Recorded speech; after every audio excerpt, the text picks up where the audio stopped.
We're here. Joey, we have something new What? for us to accomplish today. All right. So I'm gonna explain. What? We have a new show, What kind of, now? kind of in the kitchen. We're cooking here, so I'm gonna kind of explain to the audience what we're doing here and what angle we're taking. Um, we want to do a ranked kind of series where we go through different umbrellas of media, and I say umbrellas because it could be, in this case, it's the entire MCU. In other cases, it could be a director, another series, something all under the same umbrella that we go through, talk about, and review as we watch them for your entertainment. So that's the premise, and you'll get to know more as we get to some of the segments of what this show is going to kind of consist of and what it's going to be like. Um, but with all that aside, Joey, how you doing today? Dude, I'm all right, man. We watched a pretty good one We today, did, we and I'm did. excited to talk about it. So, That movie we watched was, of course, Iron Man 1 from 2008. Um, I have some notes here that we'll get through on just some of the facts on the movie, and then we'll kind of get into what we thought about it. Iron Man was directed by Jon Favreau. You might also know him from the sequel, Elf, famously, great Christmas movie, and the recent Jungle Book slash Lion King remakes that we don't need to talk about. Um, and I wanted to add this in here, and I'll kind of get into why when I get to my thoughts. But it was shot by Matthew Libatic. I'm sorry if that's not how you pronounce it, but that's how I read it. Who is known for also shooting movies like Requiem for a Dream, Black Swan, and Mother. Has quite a notable filmography, and specifically like Requiem for a Dream. That movie's beautiful. Um, it grossed over 585 million and was the highest or eighth highest grossing movie worldwide, second domestically. And if you're curious, the first for both was Dark Knight, because they came out same year. A little fun piece here. It was selected by the American Film Institute as one of the 10 best films of 2008. Um, I'd say they hit the nail on the head with that. In 2022, the film was selected for preservation in the United States National Film Registry by the Library of Congress as being culturally, historically, or aesthetically significant. That's actually kind of huge. yeah, that's crazy. That I mean, there are a decent amount of movies in that, but that is not an easy thing to attain. So, received two nominations at the 81st Academy Awards for Best Sound Editing and Best Visual Effects. And the only notable, I mean, this movie has a very rich production. I don't want to spend too much time on that. I want to spend more time on talking about the movie itself. But I do want to add that I think it's interesting that um, RDJ was a very controversial figure at this point in time and was not publicly accepted at all. And so this kind of halted production because Jon Favreau was insistent on having Robert Downey Jr. be Iron Man, and basically the Thank studio did God. not want that. So there was kind of a halt in production because of that. But thank God we won and we got Robert Downey Jr. in here. I'll kick it off to you to start, Joey. What did you think about Iron Man watching it in 2023? I gotta be honest, dude. This movie holds up very, very well. Mm, I remember leaning over and talking to you about it. As we were watching it. This movie made me miss what Marvel started. mm-hmm. You know, it's gone through the years. Well over a decade now of just consistent Marvel movies, and there's been tons of great ones. We can spend a lot of time, and we'll spend a lot of time Mm-hmm. talking about those.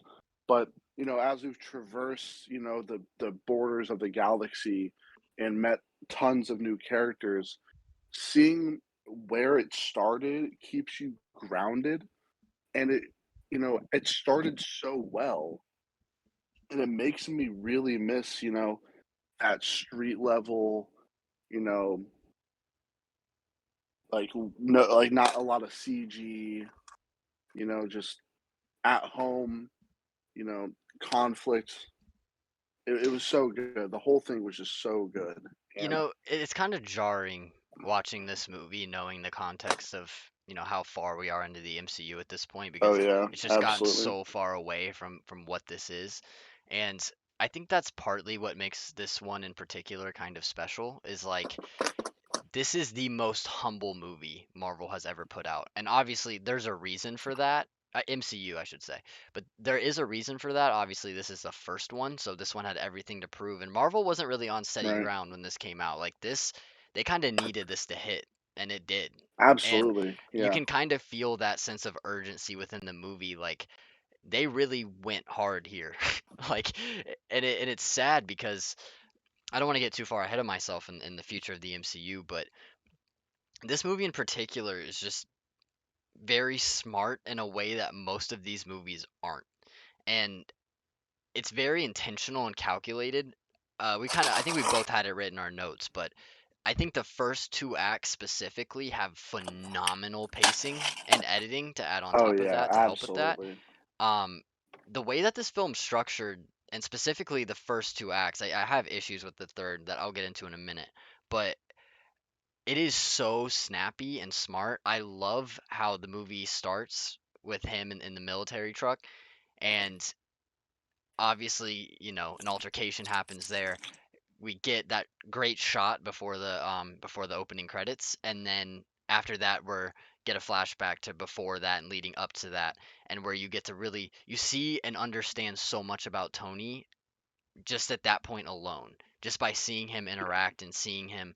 And that's really where this movie's smart is like everything is intentional, and so all of the characters are believable. Like you kind of just hop on board because it's so natural, and the movie it just has a smart writing system that it feels real within this world, and they pull that off very well here. And yeah, Yeah. I love how again it comes back to where we started and with the explosion, and we get some of my favorite moments in the MCU. I just want to say real quick, most underrated MCU character off the bat might be Jensen. I fucking love how they used him in here. Yeah, Jensen was Like really you good. get just enough time with him to honestly, I mean, not a deep connection, but you care for the guy. Yeah. You can tell like he's doing, and then how he I goes out, felt then you really feel it. You're like, wow, like they wrote this I felt character and got the audience to be drawn to him, and then use him in a meaningful way that progresses Tony's character for when he gets out.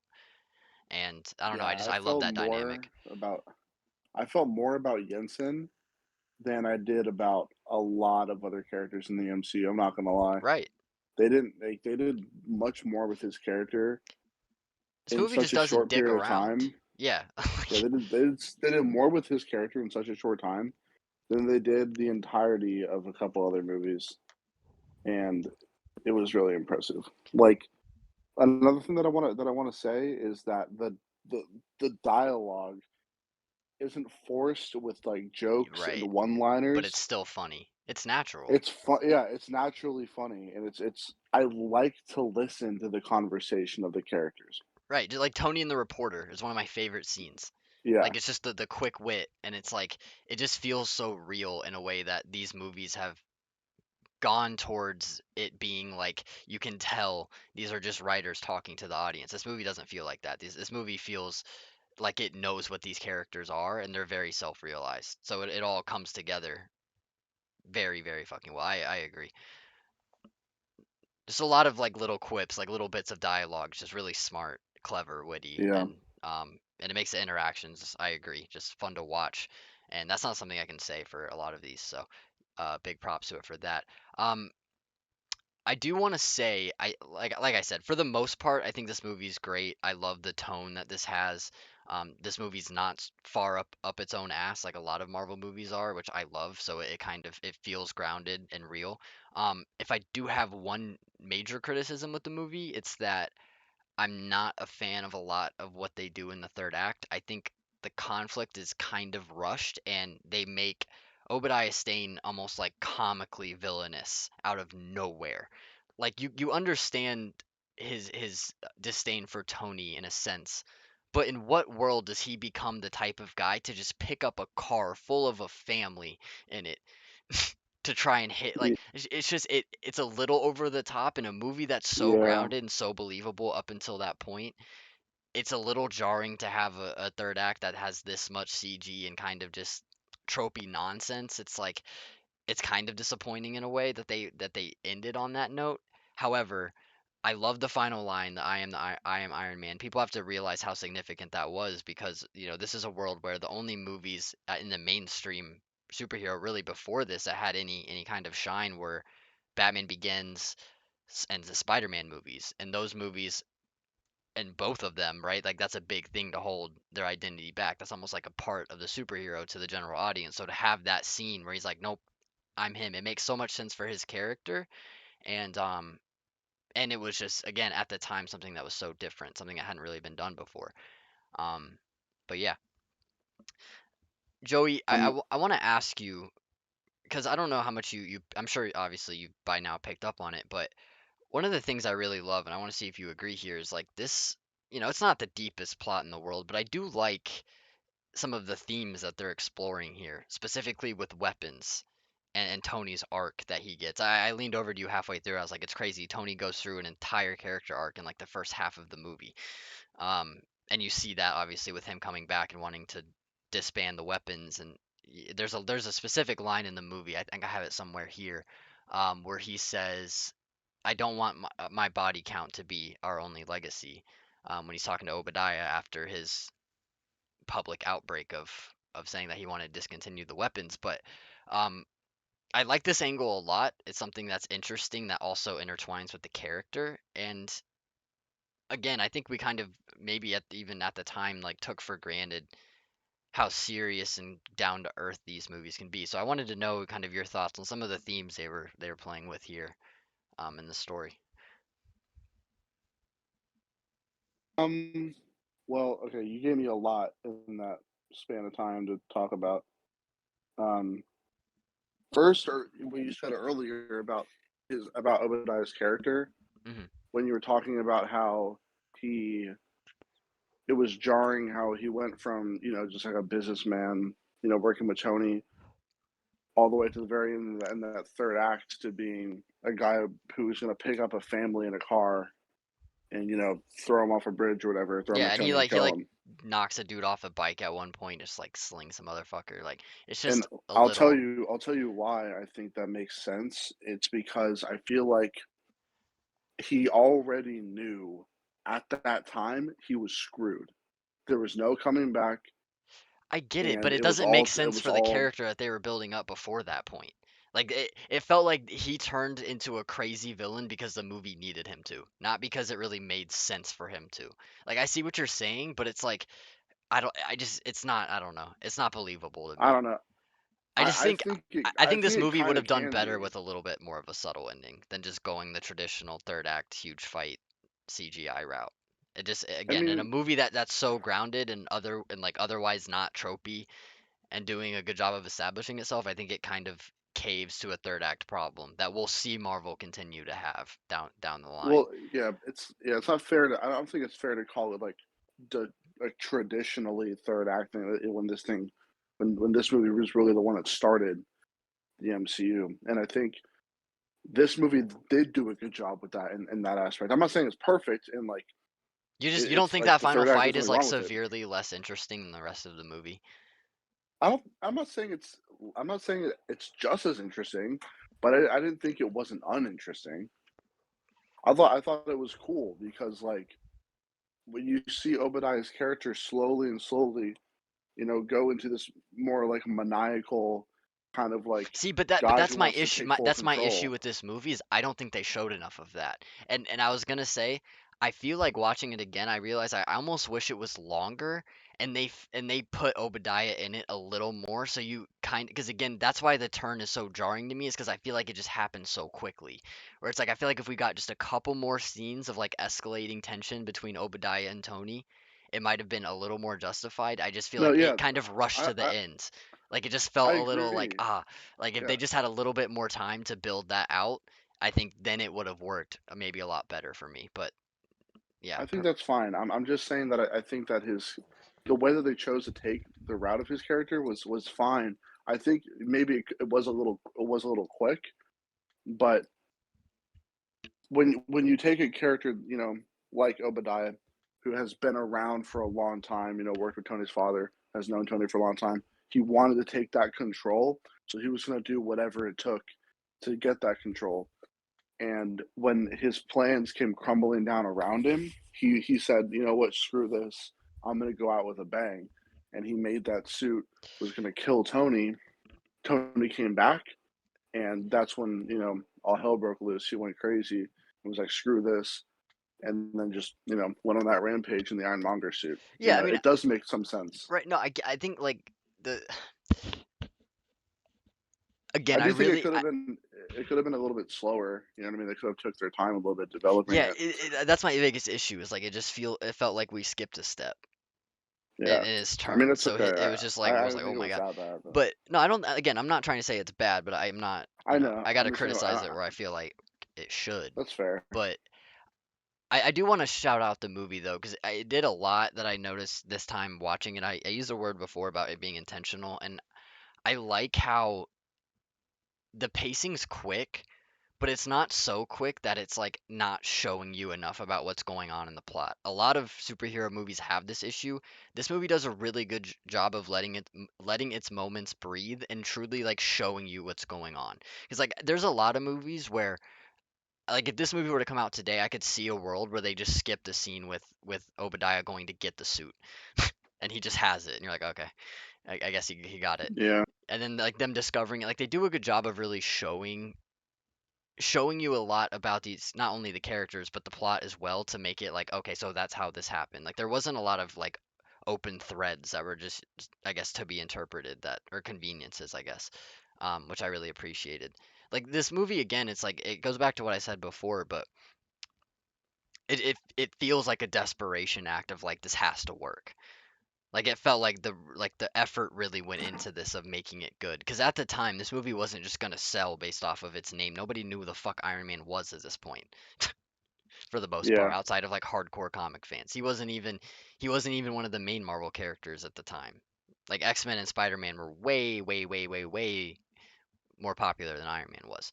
Obviously, it's a little different now, but at the time, it's like its name wasn't gonna sell tickets, so it had to be good, and it was. So props to them. It was really fun to watch this again. I think I told you this. I've seen this movie more than any other MCU movie I want to say, and it's like just as fun every time. Even though I always, I know everything that's going on, I know what's going to happen. It's just entertaining, which um for a superhero movie in 2008 is impressive in 2023. So I think what you said is correct. It holds up 100%.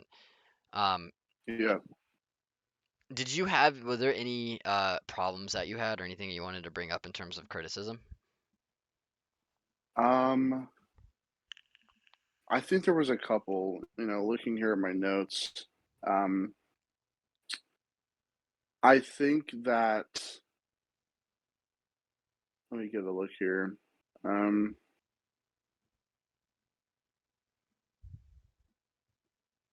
there was a scene with Jensen that in the very beginning when he was going to escape the cave. Yep. I think that it was like kind of rushed. Like it went from like when he was starting to put the suit on and Jensen was helping him. Mhm. I mean, like That when they were like downloading the, small, yeah, when they were yeah, downloading the schematics and like Jensen just kind of ran off with the gun. That happened really. I feel like they could have made his death, like his sacrifice scene of him like running out there with the gun, a little bit more emotional and not as. I feel like they try to do it like I kind of, kind of I kind of in a, agree. yeah. I guess my only like backing is I think they kind of circled that when Tony goes to, try and get Jensen up. Yeah, no, yeah, I like that part. That part was Yeah, great. I felt like because of how much help that he gave him and the relationship that they kind of forged, and in that time that they were in the cave together working on the suit, I feel like they could have done his sacrifice of him running out there buying the time right. a little bit more justice. I didn't think they expected us to really feel that much for the character, so maybe they didn't do it like that. But I think they could have handled that a little bit differently, but it's not, I wouldn't even say that's like a Yeah. real criticism. It's just I can't. There's not a lot of things about this movie that I dislike. I think there's just other Marvel movies that I like a little bit more. That's why I wouldn't put it as high on my list.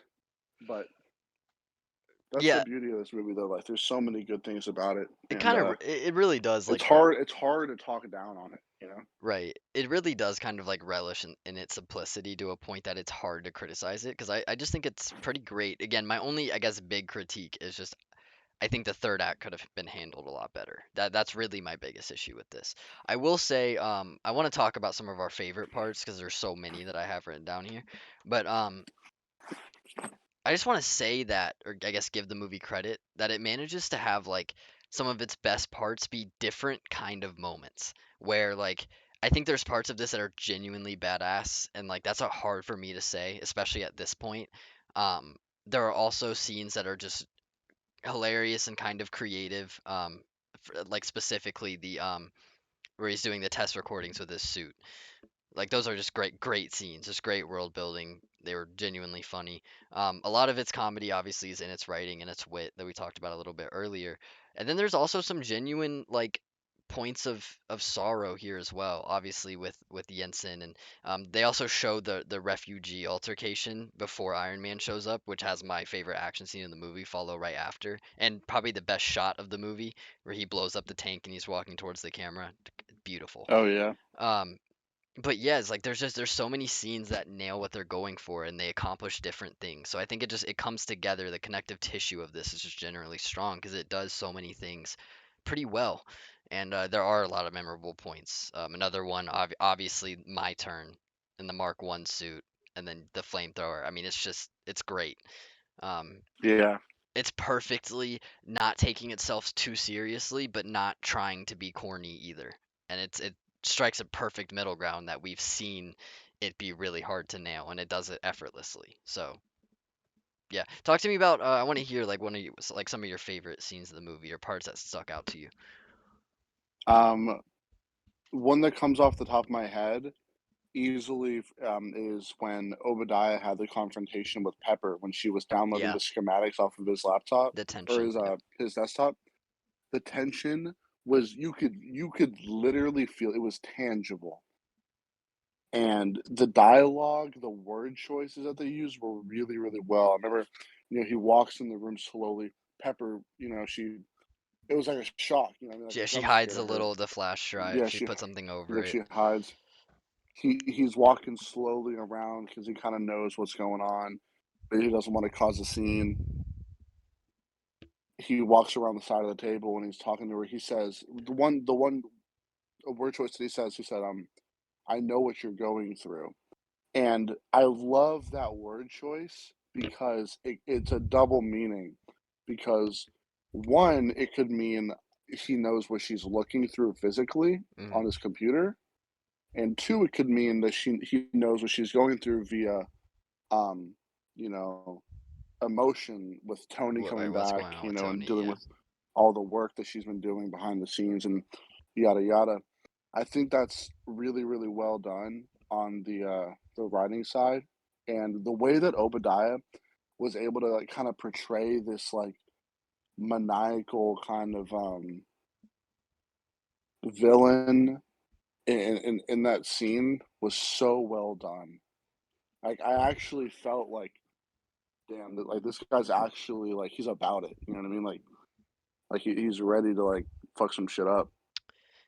And I think that one scene was incredible. I think Um, and another great scene involving Pepper is where they're replacing his reactor. I think yeah, there's like a weird kind of nuance to that scene where it is kind of like tension built, but then it's a very like push pull. This movie does this a lot, the push pull method of like it has a lot of tension and then it gets broken up with a joke and then a lot of tension and then broken up with a joke and then it kind of resolves and almost like how do I say this? I guess furthers the connection between the characters for the audience. So it becomes kind of an emotional moment. And yeah. yeah, I don't know. This movie's like I said, I just think it's a really efficient, like through and through. Um, but yeah, any more that you want to add? Um, I think that his first like suit up scene, Mm-hmm. not the one with the cave suit, but the Mark II Okay. suit up scene going into his first flight sequence was Yeah, so it is awesome. iconic. That scene, there's three scenes I think of when I think of Iron Man 1 that always come to my mind immediately. One is the flight sequence, Yep. um, with like the first suit that he didn't paint over, just the silver one. Two is him hammering the helmet in the cave, Yeah, and three is the "I am Iron Man" of quote course, at the of very course. end. Those are the three things that I think of when I think of Iron Man 1. But, I would say another scene that I really did appreciate a lot more seeing it now is the civilian rescue scene in Yep, Gomera when he went all the way back, after seeing it on the news and seeing his weapons on the yep. screen, he was like, "You know what? I'm going back. I'm gonna right my wrongs." I And like how he they went should they back. yeah they Yeah, showed you too like what was going on before you arrived yeah. very well. And this action scene was very well done. It was, like, simple. Yep, I They think it didn't was the go best one of the overboard. movie. I like that it was, like, quiet too, like, they didn't overbear it with music and just, like, explosions and a bunch of gunfire. Hmm. It was, like, it was more realistic in a way, like, he lands there, everybody's kinda looking at him, they try firing a little bit, but he knocks them all out. There's, like, a hostage situation where a bunch of them are holding, the civilians at gunpoint, and then he pulls up that heads-up display, target locks all of them, gets them all out of there, and gets the ringleader out, throws him on the ground. Then the scene where he's like, you know, he's all yours, and then flies away. It was really really cool, and I like that scene a lot. I want to add one scene that we haven't talked about yet that is among my favorite of the movie. I really like scenes like that where superheroes are shown going out of their way to save even just a few Yeah. people. I think it just adds a lot, and it's almost necessary for me in some of these superhero movies for me to really buy into it. Hmm. And the scene with the parachute um, is Oh yeah, phenomenal. I have that written down too. Um, just great scene again with the tension, again with the payoff. It's just very well done, and it is like it is character progression to a T. Um, Right. I also think that the character progression is kind of also cleverly shown through the three Mark suits that are in the movie, which I also really appreciate. Um, but yeah, I want to talk about next some of the characters and performances we have here. Oh yeah. Obviously, to start, we'll talk about Robert Downey Jr. I feel like there's not much we can say that hasn't already been said about Robert Downey Jr. in this role specifically. Um, That's fair. and to add on to that, he's just perfect. Like you can't reciprocate what he does here. Like there was a reason Favreau fought for him, and I think a lot of it has to do with Robert Downey Jr.'s like real life kind of persona at the time was very similar to Iron Man's. It And still kind of especially does. especially fighting addictions and things like that. And it's kind of almost resembles him coming out of the other side as well because I think he changed drastically after this point to keep his image right. And so having a kind of scarred individual like that in real life playing the role is part of it. Um, but it's one of the most like the best self-realized characters from a first movie of a franchise ever. Like his performance in this is just as good and just as continuous as his later ones, and that's like insanely impressive. Um, you have anything you want to add just about Robert Downey? I know there's not a lot that can be said that hasn't been already, I but mean, the first thing that comes to my mind when I think of Robert Downey Jr. as Iron Man is that it's one of the most perfect castings in all of cinema. Like when you take not, when I say that, I mean when you take based a off of piece of media, adaptations, yep. yeah, based off an adaptation, like whether it's a book or a comic or an anime or whatever, anything, and you adapt it into any live action sequence.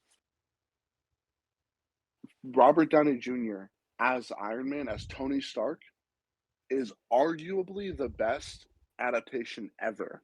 Like there's nobody else on the planet that could play that role better than him. And I would go as far as to say I don't know if there will be anybody that could play the role as good as he did. I know it's hard to speak on the future, Right. but It also propels just the it's fact it's that it's absolutely insane. like the script seems aware of like what Robert Downey Jr. is bringing to the table. Like Right. it's kind of like it knows how to bring the best out of them. And what I love about like again, go back to 2008 when, the I guess the comparison points are basically Spider-Man and Batman. And Iron Yeah. Man's completely different than both of those characters. Like just as smart as a Batman, but he's a lot more careless in his approach. Like, and just as a person, like I love the scene where he just makes everyone sit down when he's like eating the cheeseburger at the press conference.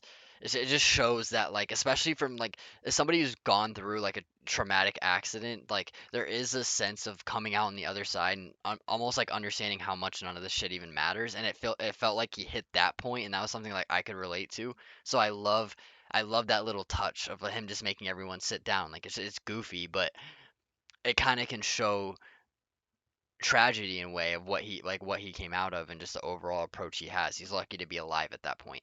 So yeah, a lot of little touches like that that add just nuance to his character, I think. Um, but yeah, obviously, 10 out of 10 performance, fantastic. Gwyneth Paltrow, obviously her first movie in this franchise, or in the first movie of the franchise as Pepper Potts. Um, What did you make of this character? I thought she was quite good in this movie. Oh yeah, I love Pepper Potts a lot. I think she did great. They didn't go overboard with her. Um, She's a they great didn't female character, yeah, they straight didn't up. tr yeah, she really is. They didn't try to push her towards any which way. They didn't make her into, you know, a spectacle. They didn't try to overwrite her. They didn't hypersexualize her. They didn't do any of Right. these weird things that you know, a lot of media tends to do. They made a character, they wrote them really well, and the way that she interacts with Tony, and I think the chemistry that they have Right. on set It's is it's very there. evident. Yep. They work really well together. They're great friends even to this day. You know, it's really really refreshing to see, like, you know, where they started It's right, and it's genuine and without being how overindulgent. far they've come in. Yeah. Yeah, It's like it was very good. because she just has that like she's just cool. Like even with some of the shit that she has to go through with Tony, and especially kind of knowing that she has feelings for him, but it's still so even keel and so just like kind of can go back and forth with RDJ in that sense of like just goofing off about serious shit. It's just like she works Yeah, well on her own, but she especially works well with Tony. I will say. Um, absolutely. an interesting one to talk about here, Joey, is Terrence Howard as Rhodey. Now, obviously, we know that this does not continue. Um, for him, this is the only movie that he's wrote. He's later replaced by Don Cheadle. We'll talk about that when we get there. I just want to say real quick that I really like Terrence Howard as an actor. Not so much as a person, Yeah, but as an actor, and I think he's great in this movie. And I think like him and Tony have a really great chemistry. That's like obviously, he's not War Machine yet in this movie. He hints at it, but not quite. And so he's just a normal kind of military captain type character. And I think his back and forth with Tony and the contradiction between the two characters is played really well. And I don't know, I like his performance in this movie quite a bit. I think he's pretty good. Anything you want? I don't. Yeah, I think he's grown on me a little bit after watching this movie, but after seeing Don Cheadle's interpretation of the character, I think Don Cheadle's way better. You know, no offense to Terrence Howard, I think Terrence Howard's great. I don't I think just I don't don't think. think that, but that's the thing is like I can't say Yeah, better because like I can only say better in a world where I know what the alternative looks like, where Terrence Howard was just because he's not even War Machine in this movie. So like it's hard to really say that yeah. when it's like, well, I mean, Well, if I Don understand Cheadle that, was but at in the the same, role, it wouldn't have really added I much like think, yeah, in I this think movie. Don Cheadle works. I think I can see Don Cheadle more with um, Robert Downey Jr. than Terrence Howard did. I genuinely do. I don't know. Like I said, I feel like I can only say that because he's War Machine in like 8 movies, and Terrence Howard I is know, him in one. He's not even War Machine in it, so it's but like I'm thinking of even in Iron Man 2. I know that he had the suit in that movie a little bit, but yeah. even in the second movie, I think Don Cheadle I was a would just little bit like to better. see an alternative timeline where Terrence Howard would have had a chance to play it out and to see how that would have gone. I don't know if he Yeah, works as well in like the context of today's Marvel. Like I think he works more in the context of this movie that's a little bit more grounded and less like the yeah. script talking at you kind of humor. Um, but yeah, anyway, let's talk about Jeff Bridges here, Obadiah Stane. Oh, dude, Um, again, absolutely I incredible. know I stated some issues with him earlier, and those issues do persist, but I do want to like just note that I don't think it's really Jeff Bridges' fault. I think his performance throughout the movie is fantastic. I just think they kind of wrote his character into the ground towards the end. But I as a performance, I think he's great in this movie. Great voice, great I energy. love him. I love just the presence that he brings when he's on screen. Obviously the classic Jeff Bridges cigar pops up at one point, and he has a very kind of demanding presence when he's on screen that I really appreciate. Also, they did a really good job with his dialogue, at least in the first two acts. Oh yeah, Um, and that's why I think that third act frustrates me with so much with him is because I feel like he just turns into like a textbook comic book villain. But when he is just the what is he to Tony? I guess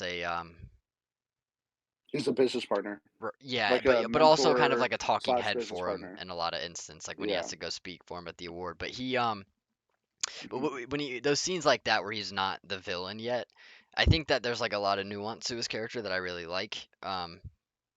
And I don't know, I almost wish the movie would have did something different in terms of a villain and maybe not had him go full villain and kind of I don't know, I just because I really like the conflict of him and Tony, like I buy that, it makes sense to me. Um, I guess don't buy the execution of the portrayal in the final leg, but again, none of that is on his performance. I thought as far as that goes, he was great. And that's something that a lot of we'll talk about as we go, but a lot of these Marvel movies don't get right is the villains. So, um, yeah, those are kind of it for the main cast. Also, there's other names in the movie. Sean Tobe plays Jensen.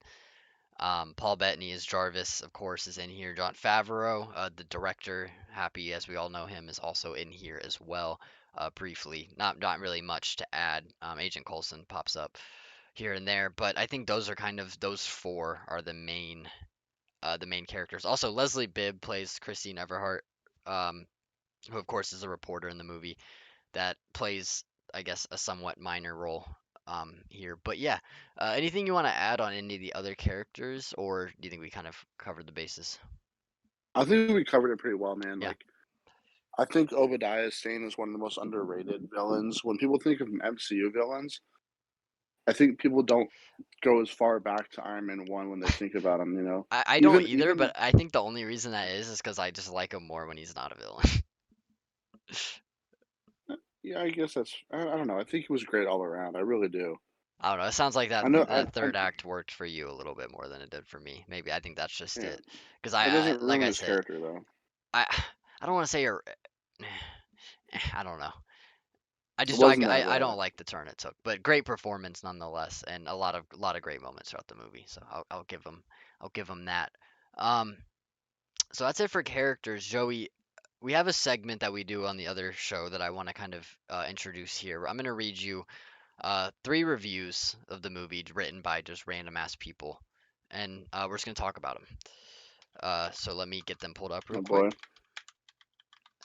So I like to bring a little bit of variety of reviews, some negative, some positive, some in the middle. But yeah, the first one I want to read comes from Aconter. Oh my God, Acontrarian on Rate Your Music. He gives it a 2.5 out of 5 stars.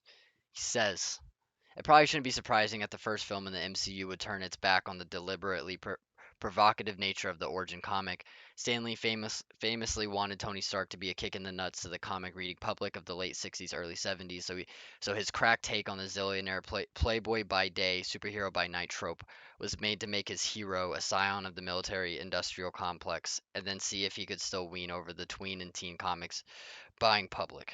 Had the film an ounce of that level of subversion, it would be a little sharp origin story. Alas, that wouldn't market well. So here, the magical prince was kid industrialist in parentheses Downey, permanently narrowing his range every second he appears in one of these, is a charismatic lout who sees the error of his ways when he's kidnapped by the Taliban and sees the damage his weapons cause.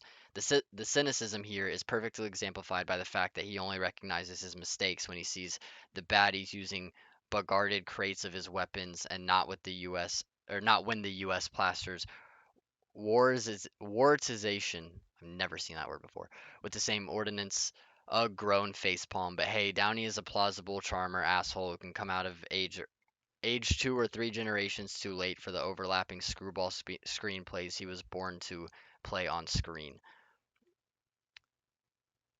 net or negligible stuff brain wise, but the Technicolor CGI was kind of flashy in its day. This guy's a lot of misuse of words here. And a step above the dour, grainy schlock the DC universe consisted of at that time in parentheses. It's not different now. I don't know why there's parentheses there. If anyone was keeping score, just don't wish for the moral chewiness that the source material is capable of at its best. Now, I wanted to read this review because it signifies a huge problem that people seem to have when watching these comic book movies, and that is the fact that you're simply not going to get the exact same character you got in the comics in the movies. Quite simply because it just won't work that way. They're different mediums, and they have to kind of take a different approach if we really want these to work in the mainstream. That's just the truth of it. Whether that's the unfortunate true, I guess, is up to the viewer. But anything that you thought, I mean, there's a lot of just kind of it. I wanted to read this review because it kind of just frustrated me. It's an example of just like throwing big words together and not really saying Yeah, anything. that was a lot. I didn't Um, think he really covered anything at all in yeah, that review. yeah. Again, his character's problem seems to be that Iron Man isn't Iron Man in the comics, but I think again, it's like the fact that you could not like Robert Downey Jr. in this or the main character is just it makes no sense, and that was never kind of explained. But I wanted to bring that up because I do not like when people use that as a basis for criticism. I don't think it holds up. But yeah, so we got that one. Another kind of short one here. This one gave it 8 out of 10 golden Oreo. He says Iron Man is a well placed and well written film. Its villain is fairly weak and didn't have enough screen time to properly develop, but Robert Downey Jr.'s depiction of Tony Stark is perfect. His performance is endlessly entertaining and makes a well done superhero adaptation that much better. I don't know what the fuck the end of that sentence is, but um, this is a short one. I kind of agree, like with the villain thing. Again, my I guess rebuttal to that is that I think the villain character is great. I just think he takes an unfortunate turn. So I see where he's coming from there, but props do need to be given to Jeff Bridges.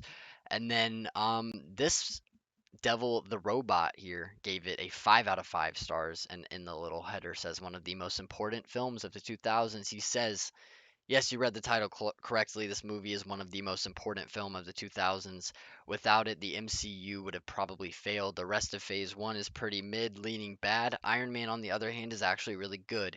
Yes, there are missteps here and there, but overall it still stands as one of the best MCU movies and one of the more important movies of the 2000s. I don't really have too much to rebuttal with. I mean, I would not give this movie a 10 out of 10 for sure, but um, I don't like that he said that the phase one was leaning towards the bad side. I think phase okay. one only had like I think phase one only had Thor, Hulk, Iron Man um 2. I mean, oh wait, yeah, my well, bad. we I'm we thinking of can't. release. We gotta hold our tongue because those episodes will I'm come where we'll thinking talk about I'm those. thinking of release order also. Never mind. Um, but yeah, Or I was thinking of timeline order. That's my bad, yeah. that's our little review roundup. Um, the last thing that we have, this segment here, that's kind of gonna make this its own thing, is we have a set of rankings here, Joey. Now we're gonna rate the movies, of course, and we each have our separate list for that.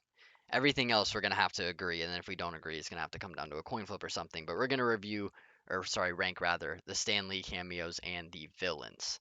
So we can't really talk about this too much yet because there's nothing to compare it to. There's nothing to debate here.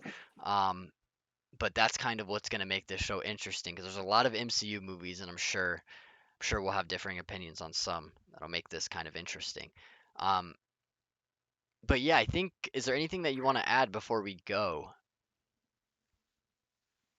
I mean, I wish I had more, but I think we covered a lot of Yeah. really good stuff here. Yeah, I agree. I'm excited to keep doing this. Also, I guess I'll go ahead and reveal the other two kind of ranked series in the same line as this one. We're gonna have three going at a time so we can have variety for us and we don't drive ourselves insane, have to watch 30 something straight Marvel movies. But we're gonna be doing Wes Anderson and his films. That's very, very interesting. I'm super excited for that. And then we're doing Harry Potter as well. So keep the lookout for those. Those will be the next two that we post. I think the Wes Anderson one will probably be next, and then Harry Potter to round it out before it comes back to Hulk for the second episode of this one. Joey, thank you for joining me. It's been fun. Yes, sir. I think we covered a good deal. Great movie. We both agree. Before we go, what do you rate this out of 10? I would say this movie's like a solid 8.3 out of 10. All right. It I, does a lot of good things. Could do some things better, but overall, really enjoyable, really entertaining, very grounded film, and there's a lot to look back on. I agree. I'm giving this an 8 out of 10 as well. Because it's just great. And again, my flaw with it is its third act is rushed in my opinion, but the rest of the movie does enough and accomplishes enough, and honestly just does what it sets out to do and even more, which is establish this character into this world and this franchise, not even just this fucking character, the whole MCU. And it does everything it needs to do pretty great. So can't hate. I'm giving this an 8 out of 10. Um, but yeah, I think that's all we have for today. Again, Joey, thank you for being here. We'll be back probably tomorrow or the following day with Wes Anderson, so be on the lookout for that. And thank you guys very much. I appreciate it. We out.